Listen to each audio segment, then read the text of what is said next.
Tengan todos buenos días. El día de ahora nosotros vamos a hablar sobre el lupus eritematoso. No sé si me escuchan. Bueno, para empezar, en la siguiente diapositiva vamos a hablar sobre las definiciones. Vamos a decir que, em, permítanme.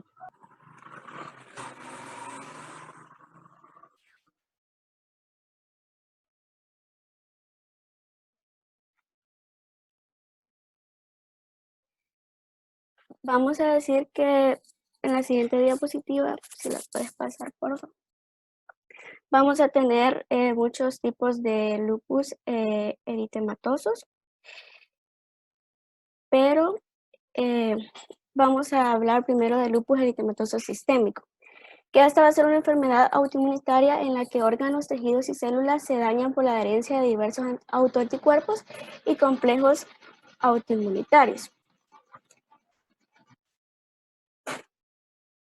Luego tenemos al lupus eritematoso cutáneo, que este solo se va a limitar a la piel, y si bien el lupus eritematoso cutáneo puede provocar muchas clases de erupciones y lesiones. La erupción más común tiene volumen, es escamosa y roja, pero no pica. También vamos a tener que se le va a denominar erupción discoide porque las áreas afectadas tienen forma de discos o círculos. Luego vamos a hablar del lupus inducido por medicamentos, que esta va a ser una enfermedad similar al lupus eritematoso, pero que esto solo va a ocurrir por algunos medicamentos. En general, los síntomas similares a los síntomas de lupus van a desaparecer dentro de los 6 meses posteriores a la suspensión de la administración de los medicamentos. Y luego tenemos el lupus neonatal, que esta va a ser una enfermedad poco común que puede afectar a bebés de mujeres con lupus a recién nacido, pero que esa con el tiempo va a ir disminuyendo. En la siguiente diapositiva vamos a hablar sobre la epidemiología y el pronóstico. La prevalencia varía desde aproximadamente 40 casos por 100.000 habitantes en los europeos hasta más de 200 por 100.000 habitantes en la raza negra.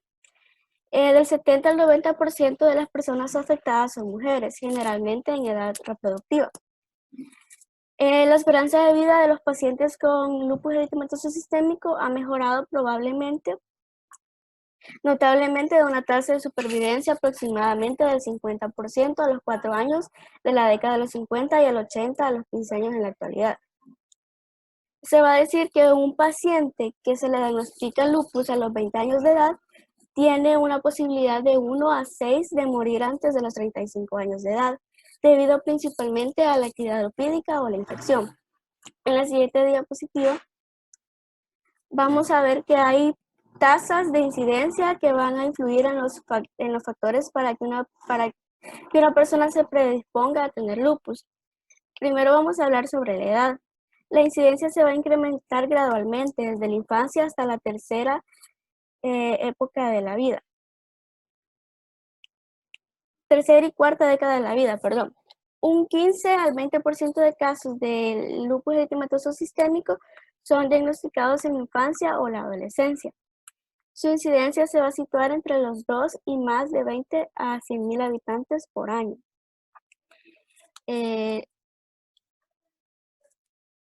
Las tasas de incidencia y prevalencia en función al sexo. Bueno, dice que el lupus eritematoso sistémico se va a dar predominantemente en mujeres en edad fértil, y la relación en la incidencia entre mujeres y hombres es de 6 a 10 en la mayoría de series, y la prevalencia es también más alta en mujeres con valores máximos en diferentes edades según los estudios, habitualmente entre los 30 y 64 años de vida. En la siguiente diapositiva podemos observar que va a haber una tasa de incidencia y prevalencia en función de la raza y del grupo étnico, que va a ser que en poblaciones multiétnicas se va a observar una mayor incidencia en grupos de ascendencia no caucásica, sobre todo en personas de raza negra. El segundo lugar lo van a ocupar pacientes de ascendencia asiática y las tasas más bajas van a corresponder a población caucásica, y en tercer lugar vamos a tener a la población blanca. También se van a observar diferencias entre pacientes de la misma raza que viven en diferentes partes del mundo. Y la influencia de la raza se va a dar fundamentalmente a diferencias genéticas, pero probablemente van a haber también factores socioeconómicos que condicionan la asistencia sanitaria y la exposición a factores ambientales. Esta parte hay que recalcar que si nosotros vivimos en otro país, pero tenemos la predisposición, como por ejemplo de raza negra, puede ser que lo desarrollemos, y también que un país de socioeconómico bajo puede también haber mayor susceptibilidad que desarrollemos lupus. En la siguiente diapositiva podemos ver la mortalidad y supervivencia, que se dice que los datos de diversas series y cohortes, así como estudios de metaanálisis, han demostrado que ha pasado de una tasa de supervivencia de 5 y 10 años en los años 50, y que al día de ahora dice que entre el 50 y el 75% y 63% respectivamente, a tasas del 95% y 91% en los primeros años del ciclo.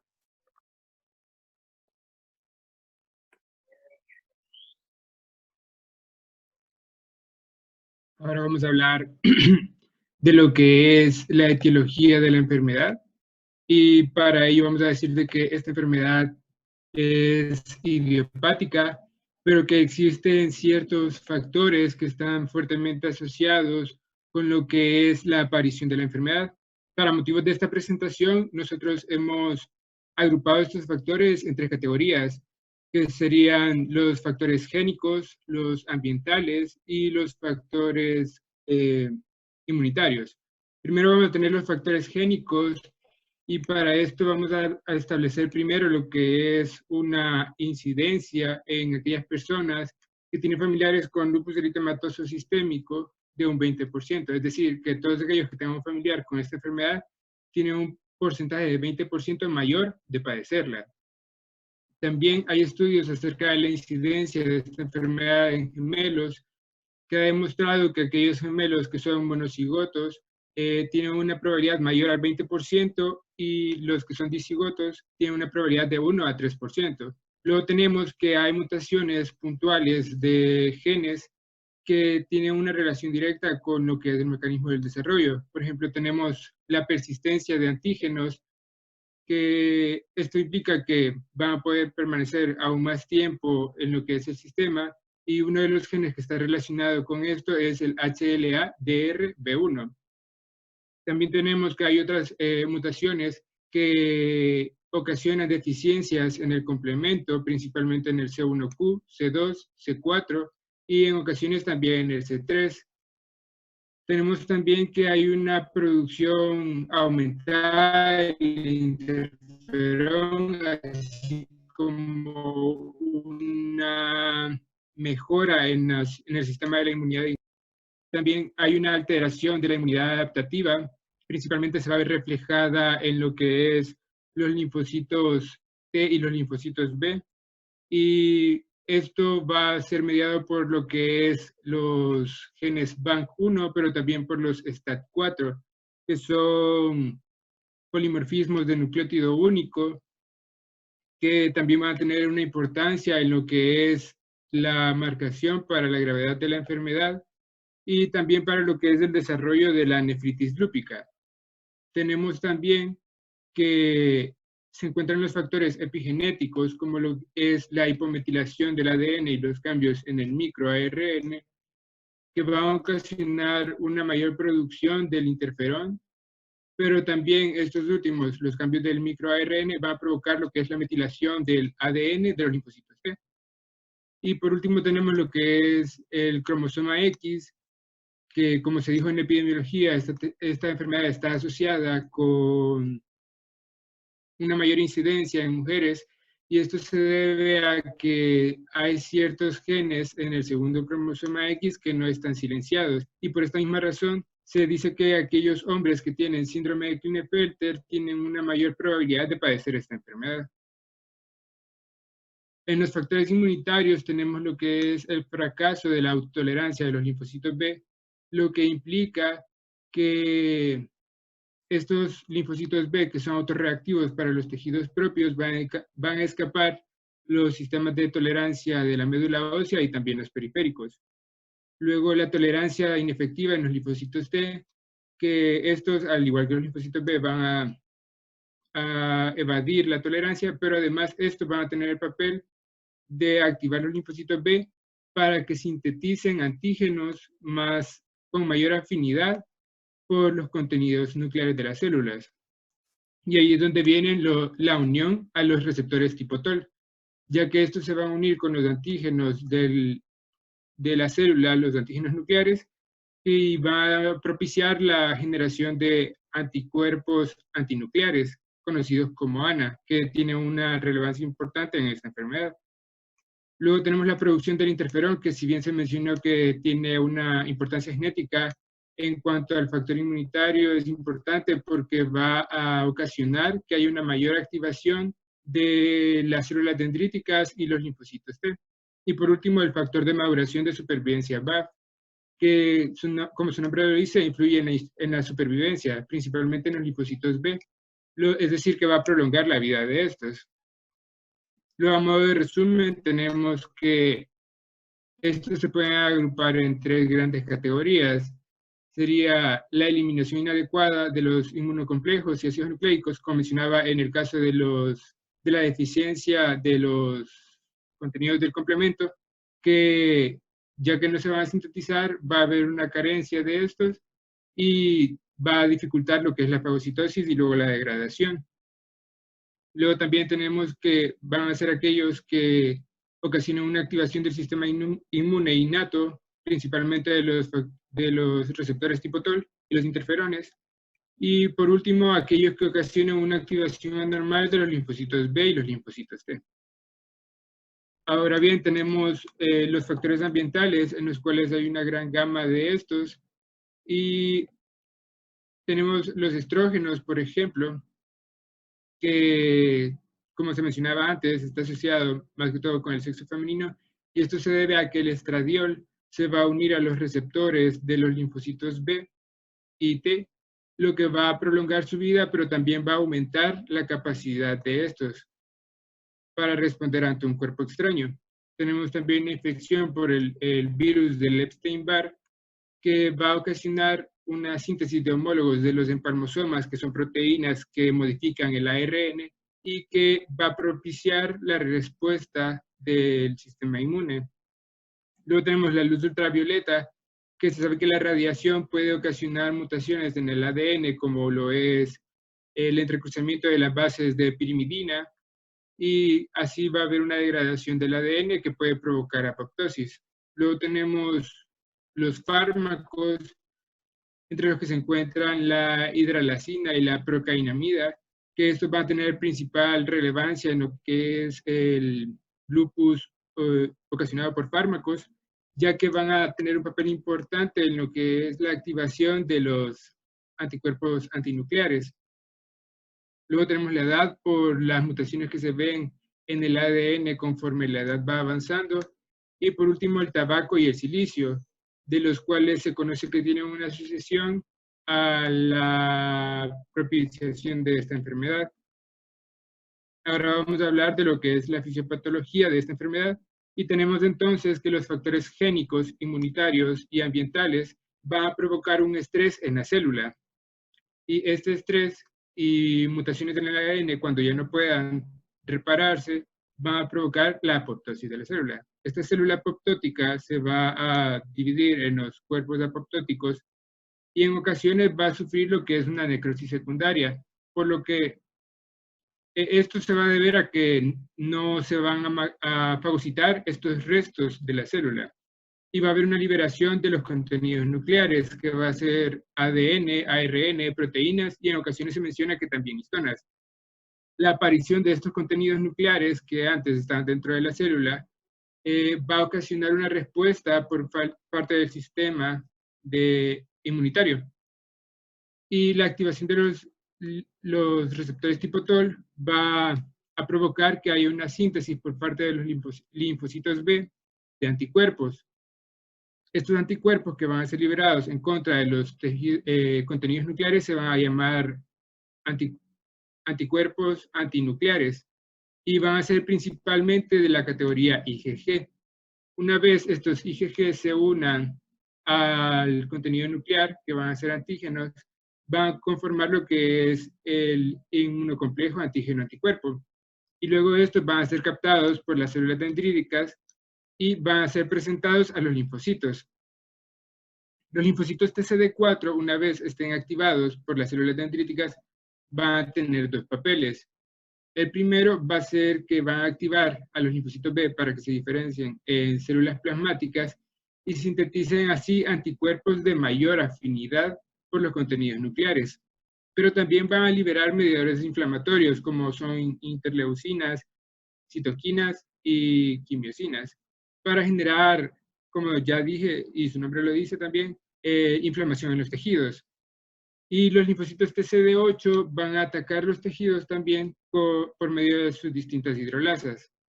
Ahora bien, estos inmunocomplejos no se van a quedar solamente en el lugar en el que se originaron, sino que van a tener también la capacidad de circular por el torrente sanguíneo y depositarse prácticamente en cualquier lado del cuerpo, pero lo harán principalmente en lo que son la piel, los vasos sanguíneos, los riñones y el tejido conjuntivo. Una vez que estos se depositen, se van a activar las células del sistema inmunitario porque lo reconocerán como un cuerpo extraño. Y también se va a activar el complemento, lo que va a ocasionar inflamación. Y esta inflamación va a ocasionar un daño de tipo esclerótico y fibrótico, lo que va a ocasionar las lesiones características del lupus eritematoso sistémico y también sus manifestaciones. Así que, en fin, para el mecanismo de la lesión tenemos que se va a dar por dos tipos.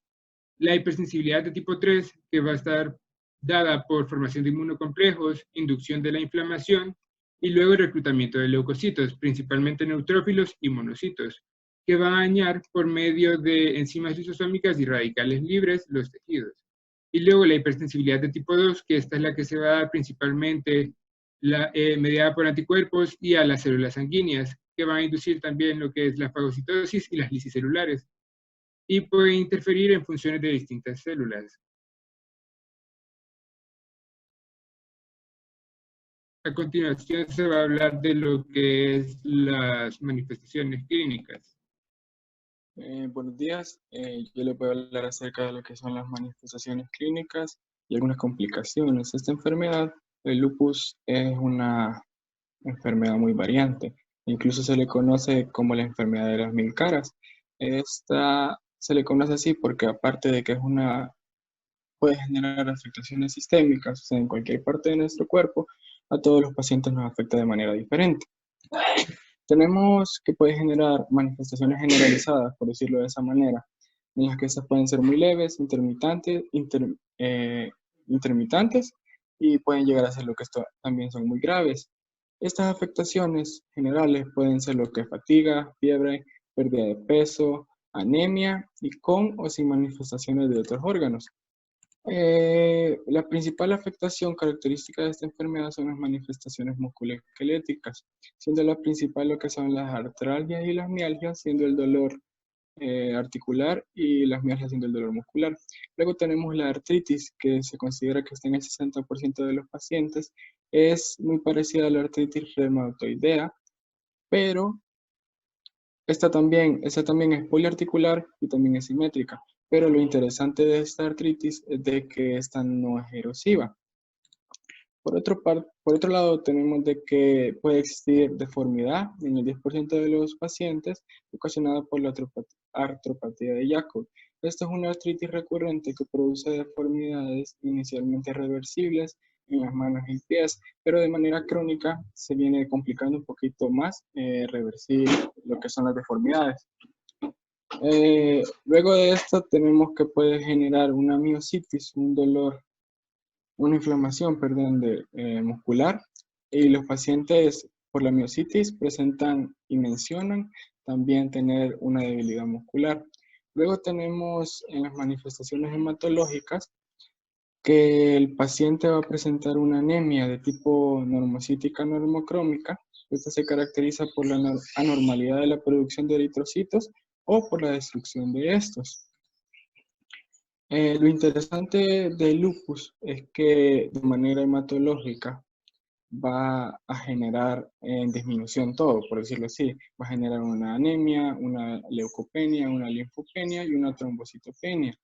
Aparte de esto, también puede generar lo que es un síndrome de Evans, que es una anemia hemolítica más una trombocitopenia, siendo la anemia hemolítica cuando los glóbulos rojos en la sangre se destruyen antes de lo normal, y en este caso va a ser generada por la afectación autoinmune de la enfermedad.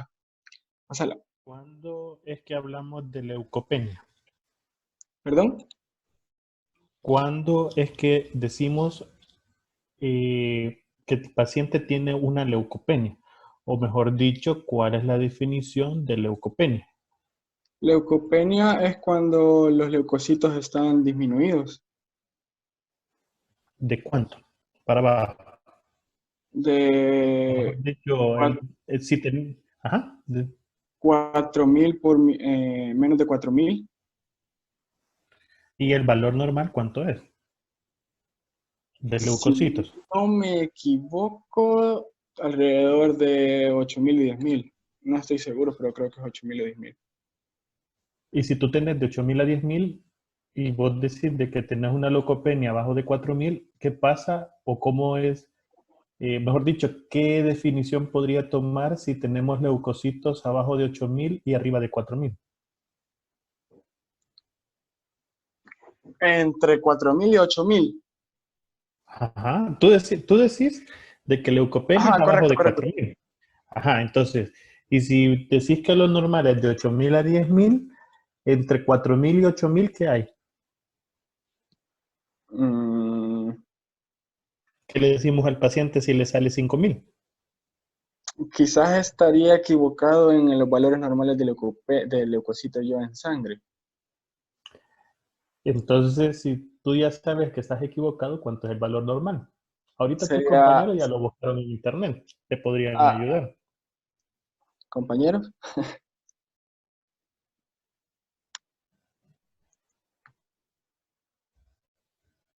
Te abandonaron. me abandonaron en la batalla.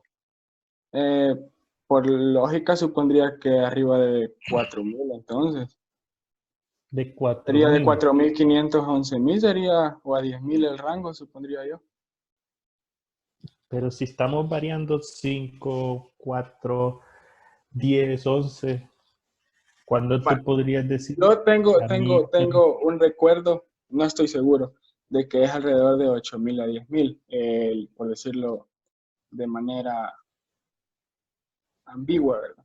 Pero teniendo en cuenta de que la linfopenia es abajo de los 4.000, 4.500, por ejemplo, entre 4.600 a 8.000 consideraría Momento, yo. momento. ¿Qué es linfopenia para empezar? Perdón, de que leucopenia estoy hablando, perdón. Y ahora, ¿qué es linfopenia? La disminución de los linfocitos. ¿Y de cuánto es la linfopenia? Cuando nosotros decimos esto que cumple como criterio de linfopenia, porque tú ahí me has puesto los criterios hematológicos. Muchas Correcto. veces los pacientes no te van a llegar como la radiografía que tenés ahí. ¿Qué signo radiológico tú observas en esas radiografías que tú has puesto En ahí? la radiografía de la derecha, Ajá. esa es una artropatía de Yacout. ¿Qué otras características puedes observar ahí?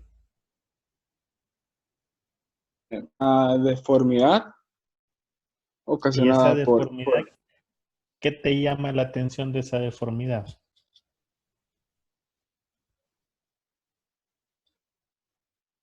mm, no les sabría responder. Pero O está sea, puesta en la foto. sí, sé que es una artropatía de Charcot. Uy, sí, Charcot, me parece que se dice. Ahora bien, tú tenés ahí características hematológicas. Sí, Las características hematológicas y las características musculoesqueléticas son las que en mayoría de veces a nosotros nos van a despertar la idea de decir, me parece que este paciente va generando un lupus eritematoso, porque el paciente no te va a llegar con una deformidad como la correcto. que tenés Se va ya a de hacer de una frente. manera crónica, por decirlo así. Ahora, si ustedes recuerdan la incidencia de un lupus eritematoso, en este caso veo que se han enfocado bastante en lupus eritematoso sistémico, no han ido Correcto. tocando el discoide, no han tocado los otros, no sé si lo van a tocar más adelante, Sí, hablamos de... pero las características que ustedes están hablando son más relacionadas a un lupus eritematoso sistémico.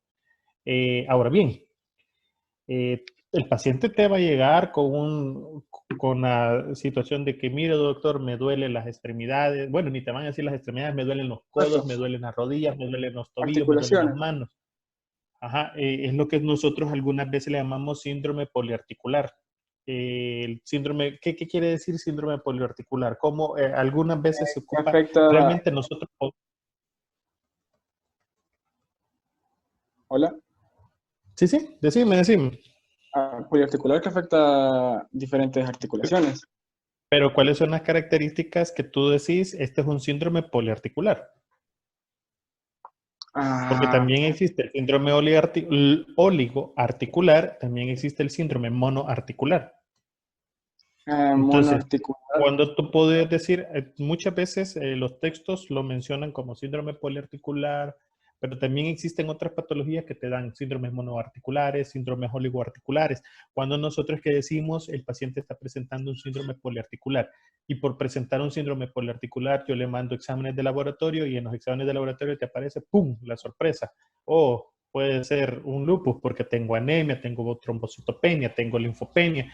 Mire, y ya le comienzas tú a decir al paciente. Podés No, pedir ayuda de tus compañeros. Podés pedir ayuda de tus compañeros.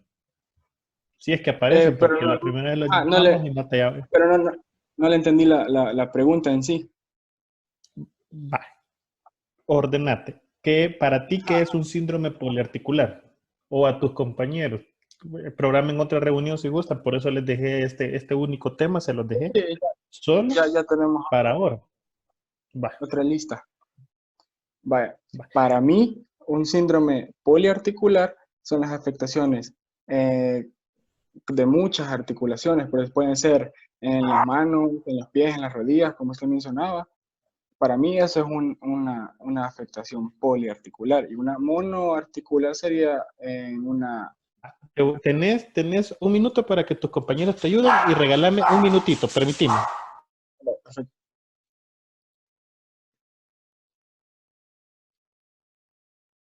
Compañeros.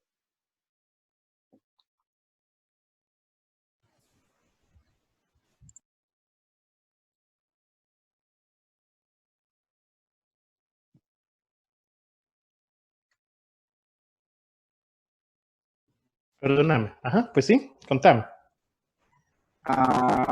Pues para mí, como le mencionaba esto, era, no sé si mis Para que compañeros no digan que estoy en otro rumbo. Pues sí. Alguien de sus compañeros nos va a poder ayudar y decir, este es un síndrome poliarticular, este es un síndrome oligoarticular, este es un síndrome monoarticular, porque un paciente te puede llegar solo con un dolor a nivel de la muñeca y tendrías que tú decir, bueno, a mí me parece que es esto, me parece que es lo otro. Correcto. Pues Pero, esas son doctor, mis compañeros. bueno, yo, Vienen al doctor, me rescate. imagino que el síndrome poliarticular se estaría refiriendo No sé quién cuando... habla. Soy Ruth, Zulma. Tenemos Ruth, una compañera Ruth Zulma. Villalobos. Ah, Ruth. Ajá. Sería Dígame. Y que no poliarticular la cuando veo. se refiere a varias articulaciones. Y mono, ¿Cuántas cuando solo... articulaciones? Cuando nosotros podemos decir, esto es poliarticular, esto es oligoarticular.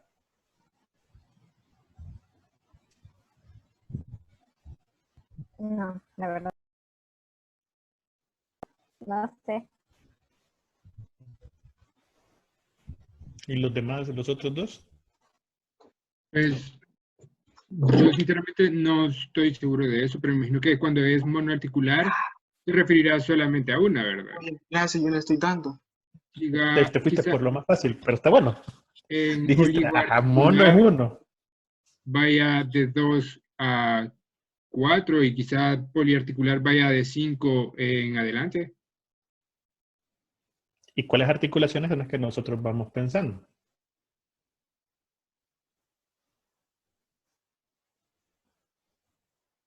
Podrían ser quizá las articulaciones de las rodillas, de las muñecas. Podrían ser, es o son. Pues realmente no sé, por eso les digo que podrían ser. Sinceramente no sé en cuanto a esto. Vale. Y en el caso, entonces, a una pregunta más accesible. ¿Cuándo hablamos de trombocitopenia? ¿Cuándo nosotros decimos el paciente está presentando una trombocitopenia?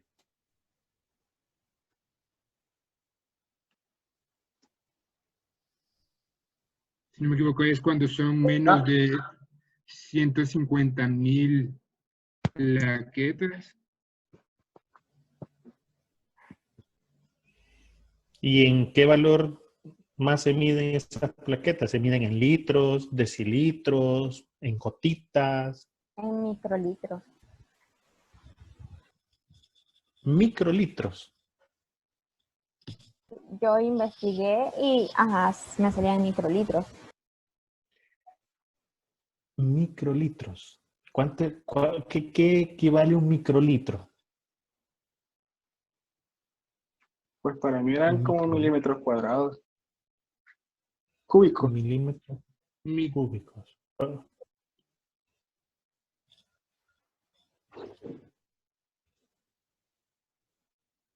Ujú. Pero, perdón, no entendí la pregunta. ¿A qué se refiere con eso de a qué O sea, equivalen los microlitros? vaya, ¿cuántas computadoras tenés en tu casa? Una. Ok, tenés una computadora por una casa. ¿Cuántas plaquetas podrías tener de manera normal en sangre? ¿Y en cuánto se mide? O sea, hay una relación. Tengo una computadora por una casa. Diferentes Serían, podrías decir, tengo dos computadoras por una casa. En este caso, cuando hablamos de plaquetas, ¿cuál es el valor normal? serían que va de 150.000 a 450.000 plaquetas por microlitro. Ese sería el rango. ¿Cuánto es un microlitro? Es como,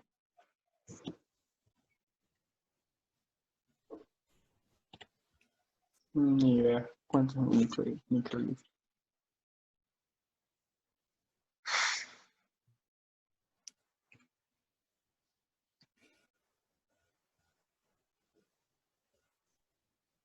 ¿Nada? Y cuando hablamos de nódulos subcutáneos, ustedes me hablan de que aparecen nódulos subcutáneos. Ok, entiendo. ¿Dónde van ustedes a buscar esos nódulos subcutáneos? Y Tengo ahora la entendido pregunta es, en los dedos. ¿cómo? Tengo entendido, si no me equivoco, que en la parte distal, en el área de los dedos. En la parte distal de la área de los dedos. Anatómicamente, ¿cómo le llamamos a eso? A las falanges. Aunque también La falange. bueno, pueden aparecer también en lo que Y son en las los piernas. encontrás arriba, Brazos. abajo, en medio, en la uña, a la par de la uña, abajo de la uña. ¿Dónde los encontraría? Mm, no recuerdo. A ver, tenemos 56 compañeros extras acá. Dame un nombre. Mm, Ortiz, Javier Ortiz. Vaya. No, Vamos ni a ver si idea está. realmente. Ah, apareció. ¿No tenés idea de qué? No,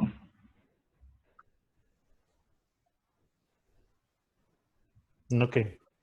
no tengo idea, le digo, ¿Pero de qué no tenés idea? de lo que están preguntando. Absolutamente nada del tema entonces. No. Va. Tu amigo te dejó morir hincado, Javier. A ver. Sí, literalmente te dejó muerto, así es. No sé, hay que ver el realmente un nombre. Eh, quiero ver, sería Arely quizás. Ajá, vaya. Vamos a ver si está Arely. Ah, ya huyó. Sí, ya huyó. Es que ella dice que le cuesta que le pegue el internet. Solo cuando tiene Twitter y Instagram le funciona, dice. Pues sí, chiquirrines, después se quejan de que las clases virtuales no sirven y entonces, regálame otro nombre. Sí, vamos a... Quiero ver, Jocelyn. Jocelyn. Vamos a ver si está Jocelyn. Sí, ahí está. Según esto está conectada. No Ya, tengo idea. ya pensé en uno que tal vez me puede salvar. A ver, decime, alguien. Dos Vamos a tengo, ver. Abiel y Rodrigo. Abiel y Rodrigo. Vamos a ver, si Abiel sí A lo vi ver, a por ver. ahí. Y Eh, Rodrigo. Buenos días. Abiel. Con todos los poderes, viejo. A ver, decime. No, si me puede repetir bien porque sí tengo una idea, pero terminaba ¿Dónde hablando al encontrarías final. tú los nódulos? ¿Dónde encontrarías tú los nódulos subcutáneos? Quiero ver si Larely puso presente. Este, Regáleme. Dale. Tengo la idea que lo encontraría en la falange, principalmente distales, que En las sería falanges distales. ajá, ¿Pero dónde lo encontrarías? eh, específicamente en articulación, a nivel subcutáneo. Ah, no, Arely no se conectó desde el principio. Significa que todavía está dormido. Pues sí. A nivel de las falanges distales, no de los subcutáneos. El subcutáneo, pues sí. Sé que son subcutáneos, la misma palabra lo dice, pero ¿dónde lo voy a encontrar? Entre las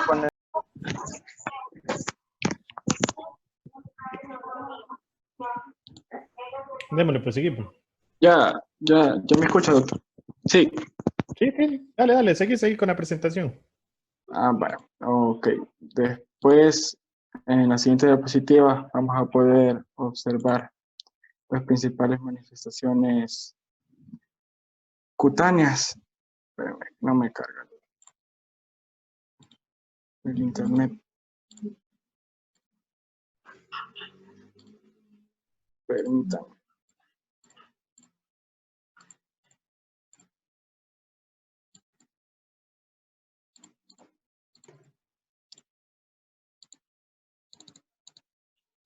Espéreme, doc, que tengo problemas con el diapos. Creo que ahora sí ya me veo. Vale, vamos a tener las afectaciones cutáneas. Vamos a tener de manera inespecífica lo que es la paniculitis, que es la inflamación del tejido adiposo, las telangiectasias, que es la dilatación de vasculatura casi en la superficie de la piel, en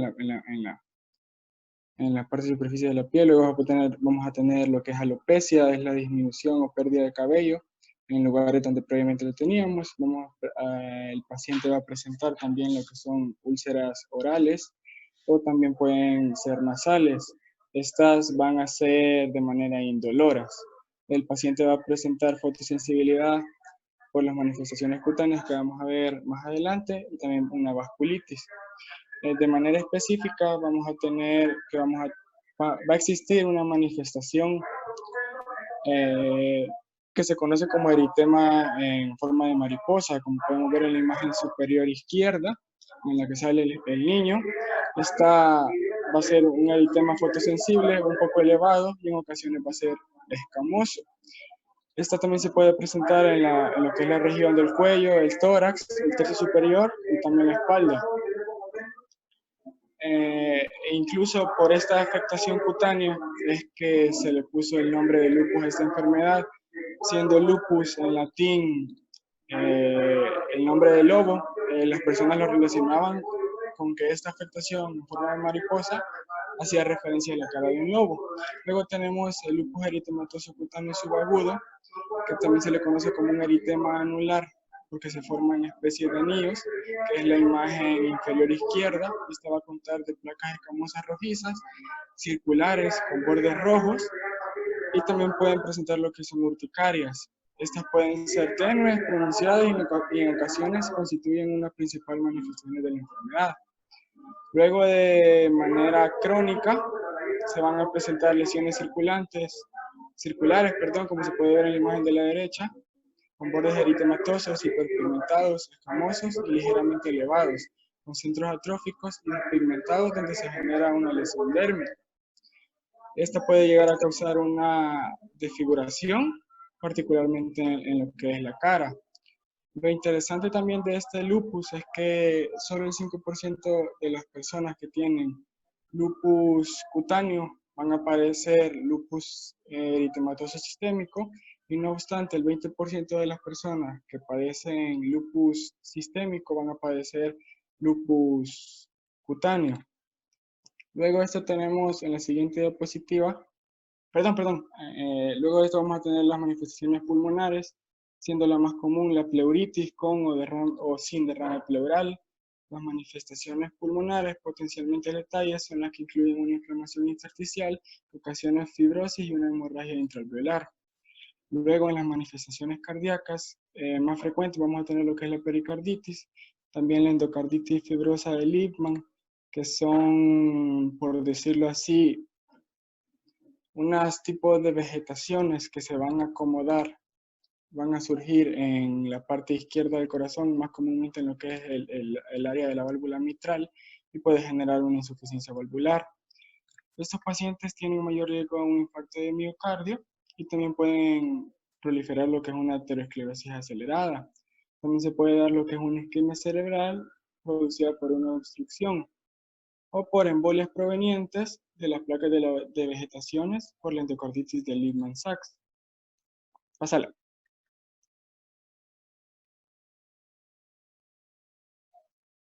Luego, en las manifestaciones renales, siendo estas manifestaciones las más importantes de mayor consideración, vamos a tener de que estas son las mayormente mortales y de mayor morbilidad.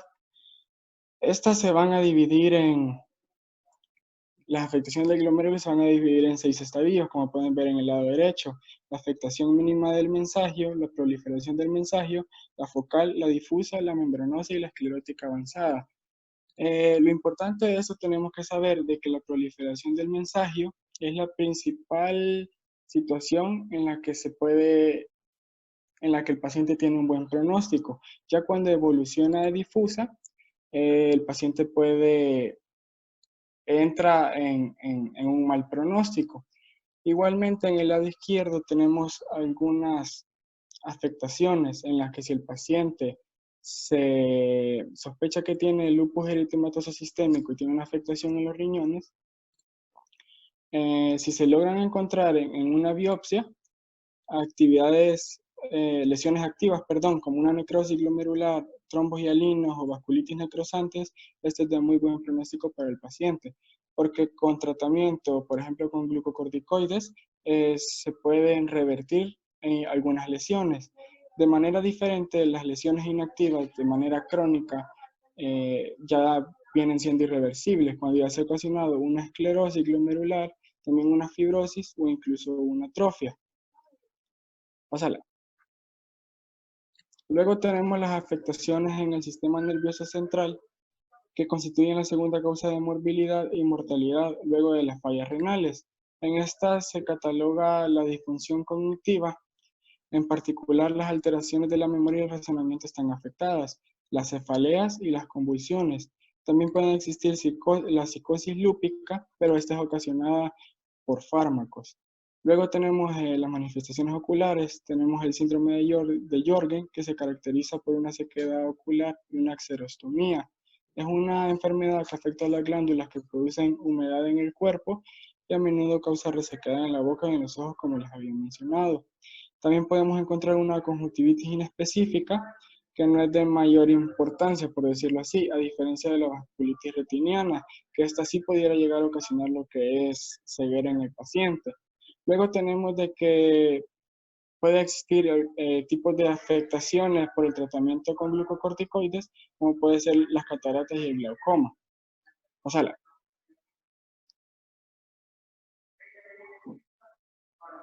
Antes de continuar con el diagnóstico, yo les voy a hablar de otra complicación que se da en el lupus y son las infecciones.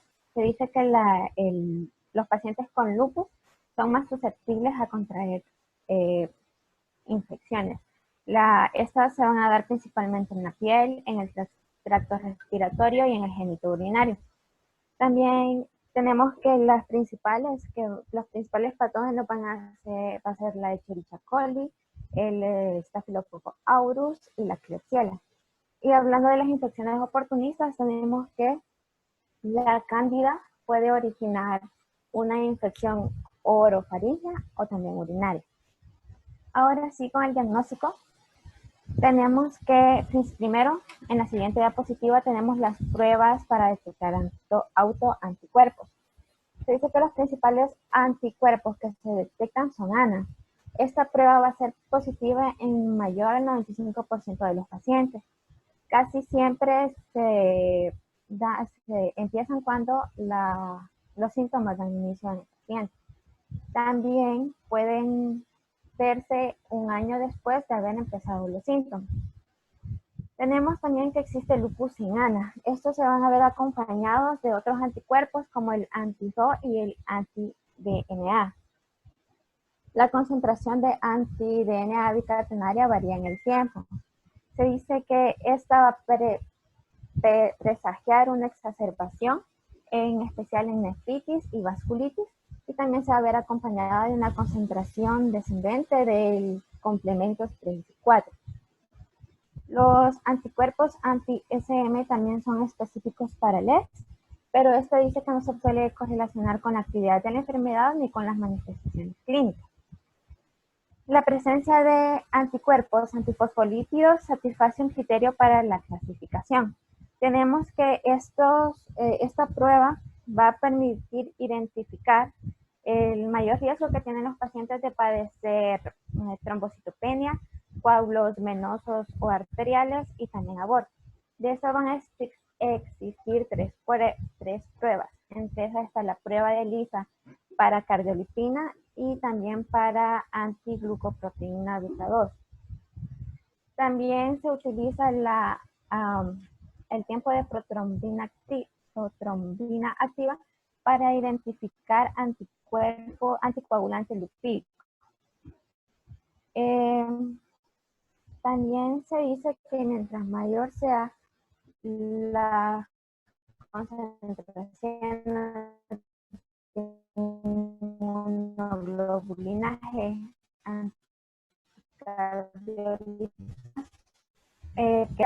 que se encuentren, que se detecten, mayor será el riesgo de padecer de clínico de coagulación. En la siguiente diapositiva tenemos las pruebas estandarizadas para el diagnóstico. Entre estas vamos a tener el análisis general de orina, el hemograma, la eritrosedimentación. También está la prueba de COMS directo. En el análisis general de orina lo que se va a buscar es la hematuria y proteinuria. En el hemograma se van a tener niveles bajos de plaquetas, de glóbulos rojos y también puede presentar anemia. De la eritrosedimentación tenemos que hacer una prueba que mide la velocidad en que los eritrocitos se depositan al fondo. Entonces en el lupus esta prueba va a tener una velocidad más rápida. Y la prueba de COMS directa que va a detectar si hay complementos o anticuerpos fijados a los eritrocitos. En la siguiente diapositiva tenemos los criterios de clasificación del lupus eritematoso sistémico según la European League Against Rheumatism y la American College of Rheumatology. Primero, el criterio inicial es que se debe detectar el anticuerpo antinuclear que sea mayor o igual a 1,80, y para realizar estos criterios se dice que se va a dividir en 7 dominios clínicos y 3 dominios inmunológicos. Los dominios clínicos son las manifestaciones cutáneas, las manifestaciones articulares, las hematológicas, constitucionales, neuropsiquiátricas, serositis y renales.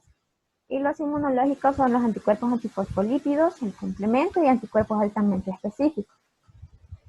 Entonces, si ven en la imagen, tenemos que cada manifestación tiene sus síntomas.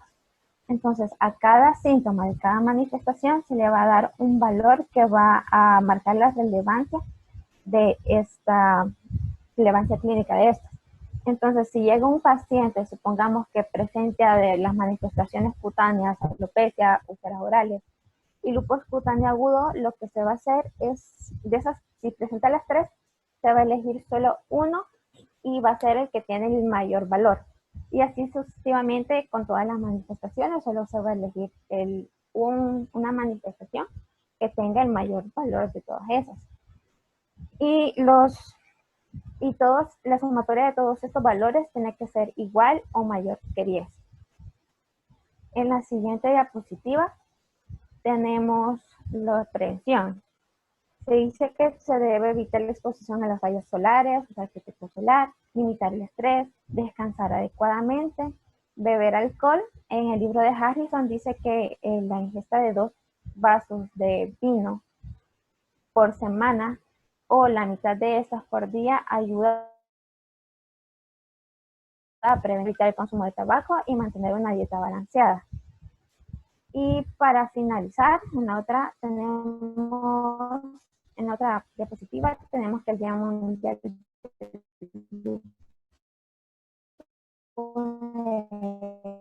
10 de mayo y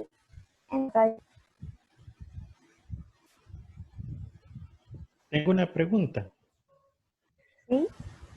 ¿Existen los criterios de SLEDAI? ¿Y para qué sirve? ¿Los criterios de qué, perdón? SLEDAI.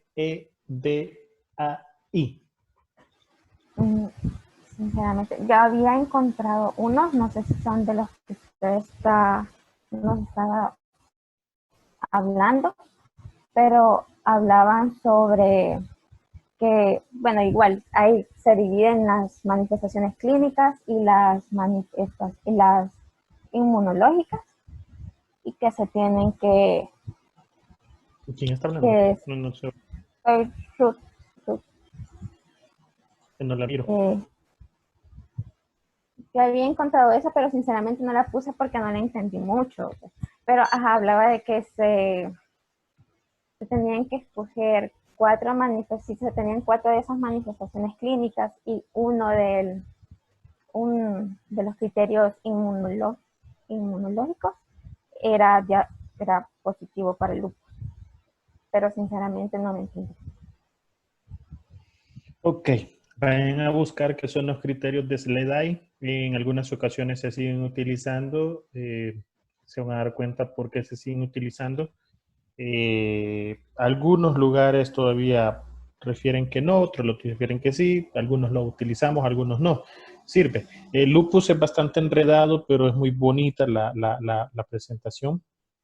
Lo que sí ustedes tienen que ir conociendo son algunos criterios. Por ejemplo, ahora se le llaman criterios de SLEDAI 2K. Así se le conocen en algunos lugares como criterios de SLEDAI 2K. Y prácticamente tienen que conocer cuándo es que ustedes van a sospechar. La fisiopatología la tienen que conocer muy al dedillo, porque así es como la fisiopatología, así es el tratamiento y cuáles son los medicamentos que se van a utilizar.